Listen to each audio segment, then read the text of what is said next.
and welcome back to the Ideal Wealth Grower YouTube channel. My name is Axel, and what we want to talk about today is a lot of people, especially now that we have more and more international interest to investing in real estate in the United States. A lot of people have been asking how hard is it or how difficult is it to invest in real estate in the United States? And this question and the answers I'm going to give apply both for anybody who is here in the US but new to real estate investing, as well as anybody outside the US. Now, the first thing you have to basically differentiate is purchasing real estate for your own use, what is being called owner occupied. So you buy a house or an apartment or a condo or something like that, and you have the intention to move into that house or apartment yourself. And then the second option is you're doing this for the purpose of investing, and like we do in our mentoring program at Ideal Wealth Grower, help you to work your way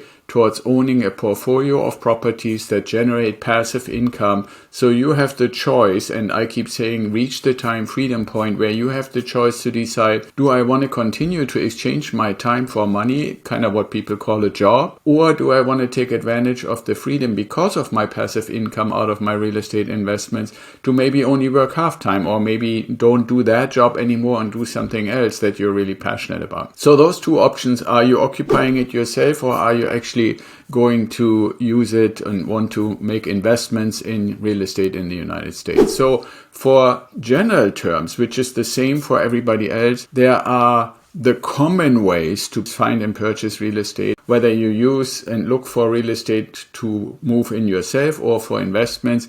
Most people, if you go to the open market, would find real estate on platforms if you want to do online research, or if you have selected a certain location and you say, okay, well, who can help me to purchase something and what's available? You end up in most cases with real estate agents and real estate brokers. And it is changing a little bit, but one thing that is still associated with that is that you have to expect 5 or 6% of cost. That is a commission that goes to the brokers and agents to help you find the property, chaperone you through the process, work on your behalf to negotiate with whoever puts a property up for sale. So basically negotiate with the seller. You might make an offer. The seller might not want to accept that offer, and you're going back and forth. Your agent will do this. The agent and the agency that is typically associated with it will also have a title company. So if the sale actually comes together, then paperwork has to be drawn up. The title company needs to get involved to basically work on shifting the ownership from the seller to you. And then the other component that is common for both cases is that in the vast majority of cases, people would not, whether they want to move in or they do it as an investment, would and should not pay cash for the property but get finance. So typically the agents or brokers don't get involved with that. The title company doesn't get involved with that.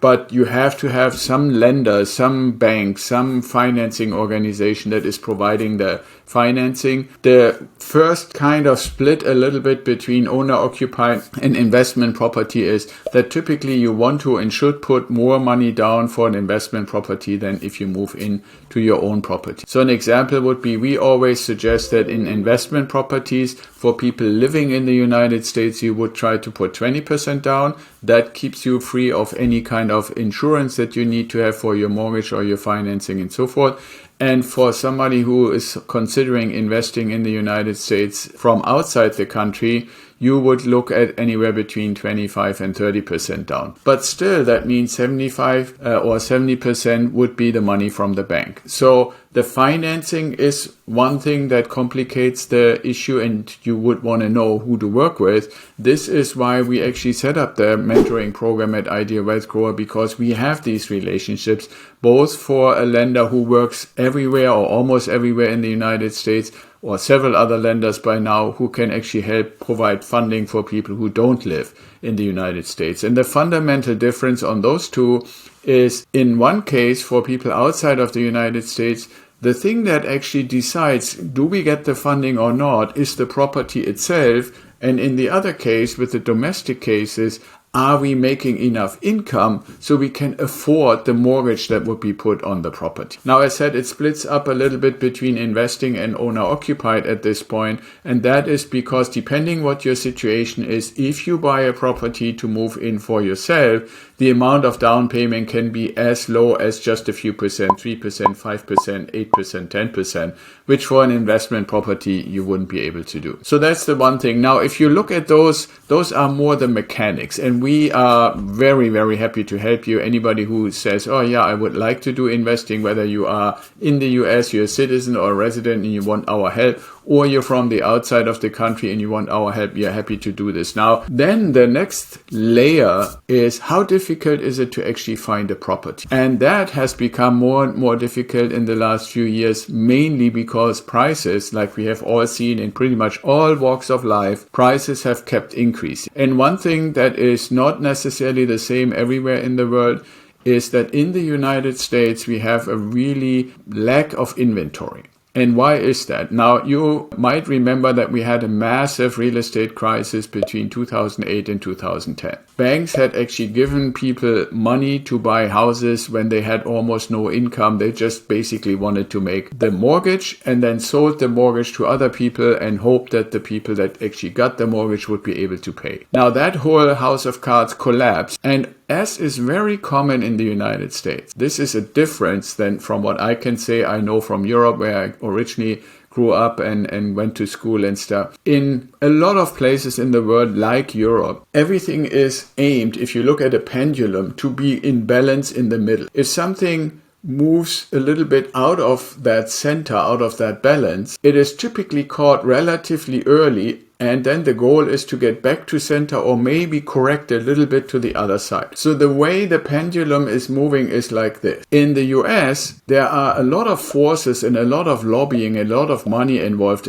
all kinds of things that if you say we start in the middle, it is not uncommon that it is allowed for the pendulum to go almost to the extreme on one side. And this is what actually happened in the mortgage crisis in 2008 and 10. And then that bubble burst and the pendulum is coming back, but it doesn't stop at the middle. It goes quite a ways to the other side. And what does that mean for us as somebody who wants to invest, whether you're in the US or outside the US, is that around 2010-11, the government said, oh, this was very, very bad. We need to correct and need to make sure that never happens again. And with this enthusiasm to avoid that the banks and lenders could do something crazy like that again, they put out all kinds of new regulations, but they were not just preventing the lenders to make loans that were silly and crazy, but they also put a lot of burdens of what kind of qualifications does the real estate itself have to have. And guess who that hurt? Anybody who wanted to develop real estate, which, by the way, if you imagine you have a bare piece of land and you want to build a housing development, like, 10 houses, 20 houses, 100 houses on a new development, well, you need funding too. And that funding was impacted too. And the permitting for these houses was impacted too. And guess what happened? Not only were a lot of people in the industry hurt by the crisis, but they were then further hurt after the crisis by these new regulations. And so the amount of housing that has been built between 2010 and now in the last 10 years is way too little to cover the demand. And you know how it is when you have a lot of demand and very little inventory, prices go up. And that is what's been happening in the last few years, and it has made investing and buying real estate harder, whether you do it for yourself or you do it as an investment. Now, the other thing that is also very important in the context of investing for passive income, which is what we help you with and that we at Ideal Wealth Grower actually want to mentor you about, is that one of the main mantras to make this work and be a good use of your money is what I call performance. And the difficulty comes in to say, okay, are there still places where I can find properties that do perform? And what I mean by perform is that these properties are actually having or are in a good relationship, in a good balance between how much you pay and how much rent you get. So one anchor point for a quick calculation to say when is something in a good balance is if you can find a property in a good neighborhood with good economics, good schools, good retail, traffic systems, banks, shops, all that kind of stuff, schools.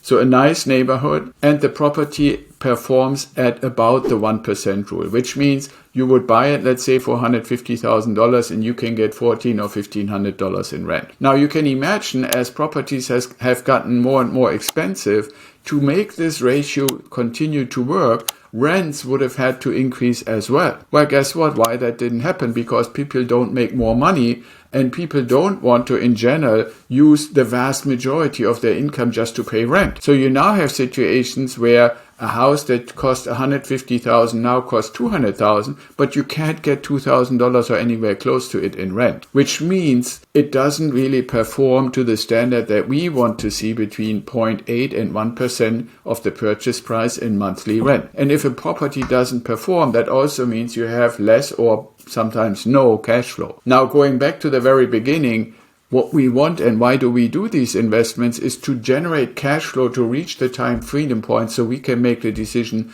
do I want to work half-time, full-time, not at all, do I work in something else, be safe to have my passive income.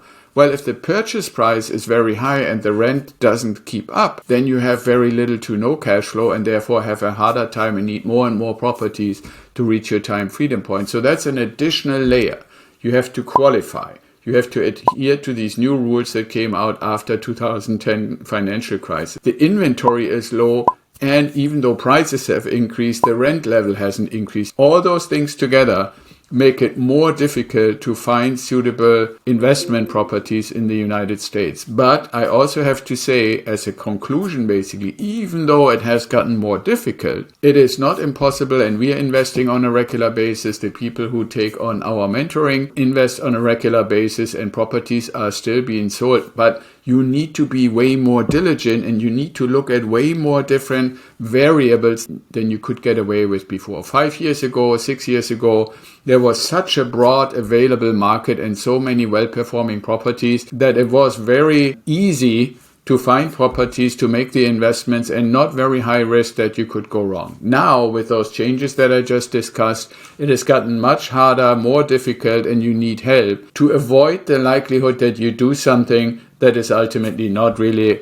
the good performing property, or the property is in a neighborhood that is not really advisable or is not really growing and is no longer supported by the community, and on and on and on. So there are many, many variables, and that's why we're here for you, to help you to weigh those variables, to be aware of those variables, to connect you to organizations where you don't have to pay these 3 or 6% real estate agent or broker fees, and on and on and on. So yes, in conclusion, it has gotten more difficult, but in the process, we have gone through this whole phase since even before 2010, have learned all these changes and have found ways what variables to take into consideration and how to help you to make it successful. It might sound a little bit like I'm trying to sell you on something, but that's not the case. We love to help, we love to mentor, but the main purpose is we want to educate and make you aware what you should consider. And if you get in touch with somebody and you feel they don't seem to actually really look at all these variables, then just get in touch. So I hope this was helpful for anybody who, especially out of country, is saying, well, is it still a good time to invest in the United States real estate? I would say yes,